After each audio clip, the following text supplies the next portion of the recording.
स्वतंत्र गट स्थापन करण्याच्या पत्रावर मी सही केली नाही अशी माहिती खासदार ओमराजे निंबाळकर यांनी साम टीव्हीशी बोलताना दिली आहे। नेटकर यांच्या टीकेनंतर ओमराजे हे आता सावध झालेत।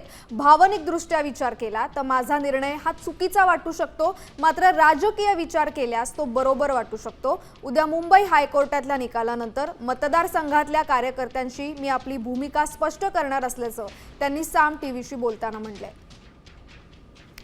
दरम्यान ओमराजे निंबाळकर साम टीव्हीशी बोलताना नेमकं काय म्हणालेत बघूया। मी सध्या मोठ्या धर्मसंकटात आहे। भावनिक विचार केल्यास हे पाऊल चुकीचं वाटतं, पण राजकीय विचार केला तर तेच बरोबर वाटू शकतं। शिंदे सेनेतील प्रवेशावरून माझ्यावर कार्यकर्त्यांचा प्रचंड दबाव आहे। मी सध्या पुण्यात आहे। 20 जूनला माझ्या वडिलांच्या हत्येच्या प्रकरणाचा निकाल जाहीर होणार आहे। त्यानंतर मी मतदारसंघात जाऊन कार्यकर्त्यांशी सविस्तर चर्चा करेन आणि पुढील निर्णय घेईन।